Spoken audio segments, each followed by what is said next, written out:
we'll start with the introduction only. Okay, first I'll go with the syllabus. So as you had already know, the CBSE had reduced 30% syllabus. So this is the revised syllabus CBSE has uploaded on its website. Okay, so in the first unit reproduction, पहले 4 chapters होते थे, अभी 3 chapters रह गए हैं सिर्फ। जो first chapter है बुक में रिप्रोडक्शन इन ऑर्गेनिज्म, वो डिलीट हो गया है। सो रिप्रोडक्शन 14 मार्क्स की यूनिट है, बहुत इंपॉर्टेंट है concept wise and also exams point of view and future में भी आपको रिप्रोडक्शन के बारे में आगे पढ़ने को मिलेगा। तो अगर मार्क्स के बेसिस पे देखें तो भी इम्पॉर्टेंट है और कॉन्सेप्ट वाइज देखें तो भी इम्पॉर्टेंट है। ओके, तो इसमें 3 चैप्टर्स हैं, sexual reproduction in flowering plants, second है human reproduction and third is reproductive health. Okay, and the next unit is genetics. Genetics में भी पहले 3 चैप्टर्स थे, इवोल्यूशन अभी इसी बार डिलीट हो गया है and this is of 18 marks.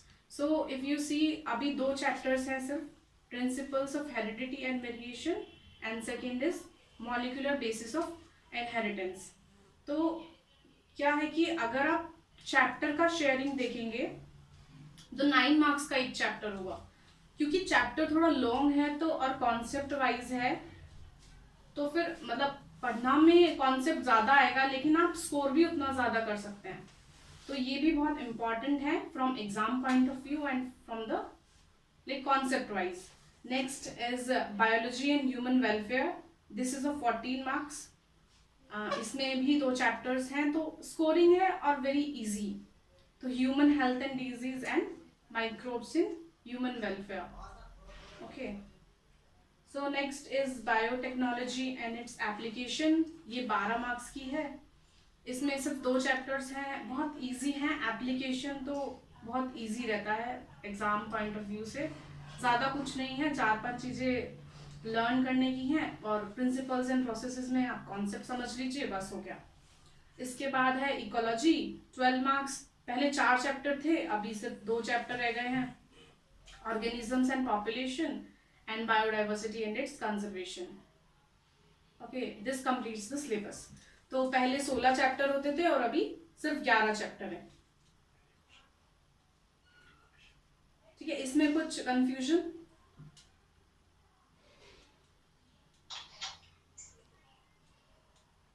तो हमें क्या करना है कि कुछ भी अगर पढ़ना स्टार्ट करते हैं अगर हम, तो हमें सिलेबस क्लियर होना चाहिए, तो एक क्लैरिटी बन जाती है। ओके, ये इतने मार्क्स का चैप्टर है, ये इतने मार्क्स की यूनिट है, तो हमें पहले ये प्रिपेयर करना है, या ये वाला ज़्यादा इम्पॉर्टेंट है और ईजी है तो हम ये प्रिपेयर कर ले। तो इस तरीके से हमेशा पहले सिलेबस को देखो, जिससे हमें क्लैरिटी एक मिल जाएगी, उसके बाद से हम अपना स्टडी करना शुरू कर सकते हैं। इसके बाद एक और इम्पॉर्टेंट चीज आती है जो कि है क्वेश्चन पेपर पैटर्न। पहले अलग होता था, अभी 2 साल पहले आई थिंक सीबीएसई ने चेंज किया है, तो ये वाला अपडेटेड है, अभी करंट में ये चल रहा है। ओके, तो इसमें अगर आप देखेंगे तो 14 क्वेश्चंस आएंगे फॉर द 1 मार्क। तो अगर 1 मार्क का क्वेश्चन होता है तो क्या होता है कि आपको कॉन्सेप्ट ज्यादा पढ़ने होते हैं, मतलब डिटेलिंग। और बायोलॉजी में क्या है कि आप सिर्फ एनसीईआरटी पढ़ लीजिए, इसके अलावा आपको किसी चीज की जरूरत नहीं है, तो बाकी कोई रिफ्रेशर कुछ इसकी जरूरत नहीं है। अनलाइक केमिस्ट्री में जरूरत होती है, फिजिक्स में हम प्रदीप पढ़ते हैं, तो ऐसा कुछ बायोलॉजी में जरूरत नहीं है। सिर्फ एक एनसीईआरटी की बुक हाथ में लीजिए, एक पेंसिल, और लाइन बाय लाइन आपको हर एक लाइन पढ़ना है। ठीक है, तो इस तरीके से एक भी क्वेश्चन आप नहीं छोड़ पाएंगे। 14 के 14 मार्क्स आपके होंगे। इवन अगर आप पूरा नहीं पढ़ पा रहे हैं और कोशिश कर रहे हैं सिर्फ, या आप मुझे फॉलो करते जाएंगे, तो 14 में से 12 आई कैन से कि आप कर ले जाएंगे। ओके, इसके बाद है 2 क्वेश्चन केस बेस्ड है, ये भी अभी इसी बार ऐड हुए हैं, मतलब 2 साल पहले, ये 8 मार्क्स के हैं। इसके बाद है 9 questions that are of 2 marks, and then so total is of 18 marks. Then 5 questions are there for 3 marks and then 3 questions are for 5 marks. Okay, this is the question paper pattern. So we have to see like 1 mark में हमें कैसे पढ़ना है, 2 mark के लिए कैसे पढ़ना है। हमेशा क्वेश्चन को देखिए, कितने मार्क्स का क्वेश्चन है, उसके अकॉर्डिंग हमें आंसर राइटिंग करना होता है। सो ये आंसर राइटिंग है हमारा। इसमें मैंने लिखा है क्वेश्चन एनालिसिस। तो अगर 1 मार्क क्वेश्चन है तो हमें टू द पॉइंट आंसर करना है, लाइक इधर इट इज 1 वर्ड या फिर मैक्सिमम 1 लाइन में हम आप आंसर कर सकते हैं, या 2 लाइन या 3 लाइन मैक्सिमम। अगर डेफिनेशन है तो 3 लाइन में जा सकता है, या कोई 1 वर्ड है, फिलअप है। तो इस बार सीबीएसई ने सारी चीजें दी हुई है, वैसे फिलअप्स में भी फॉर्म में है, 1 वर्ड के फॉर्म में है, डेफिनेशन के फॉर्म में है, कॉन्सेप्ट भी पूछ सकते हैं।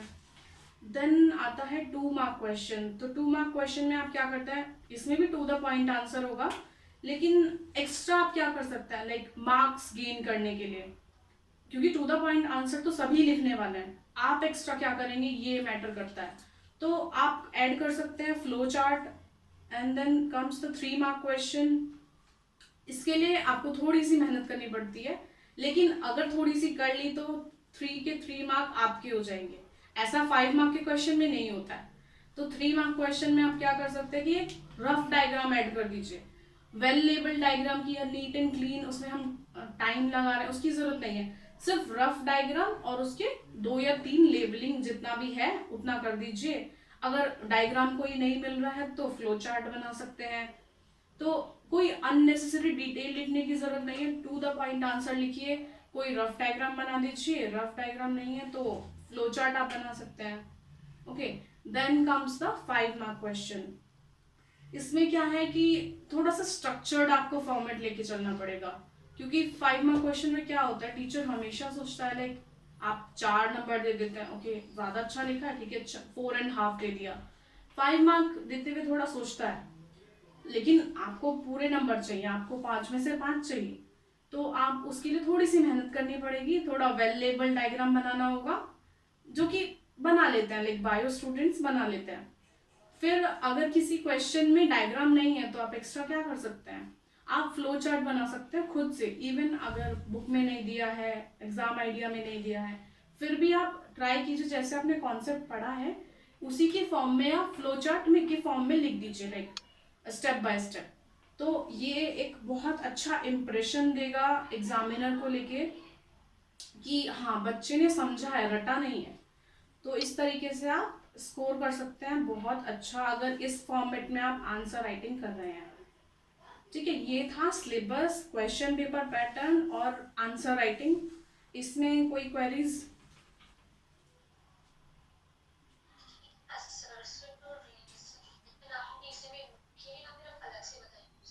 असर्शन एंड रीजनिंग इसी में आता है। ज्यादातर assertion and reasoning 1 mark question में है या फिर केस बेस्ड में है।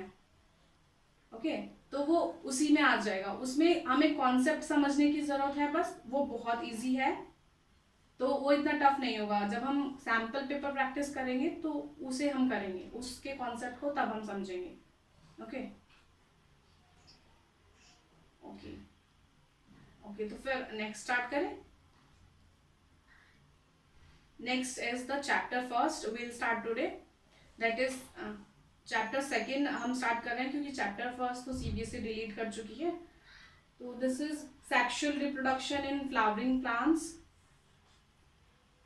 तो अभी तक हम पढ़ रहे थे रिप्रोडक्शन, केवल रिप्रोडक्शन। अभी हम पढ़ेंगे, लाइक हम एक स्टेज आगे जा रहे हैं कि सेक्सुअल रिप्रोडक्शन अभी हम पढ़ने वाले हैं। अभी तक हमने एसेक्सुअल रिप्रोडक्शन पढ़ा था ऑर्गेनिजम्स में, लाइक अमीबा में हमने पढ़ा था बाइनरी फिजन होता है, तो ये सब हम पढ़ रहे थे। लेकिन अभी हम एक स्टेप फर्दर अहेड जा रहे हैं इन पढ़ने की sexual reproduction in the flowering plants. तो फ्लावरिंग प्लांट्स में रिप्रोडक्टिव यूनिट क्या होती है?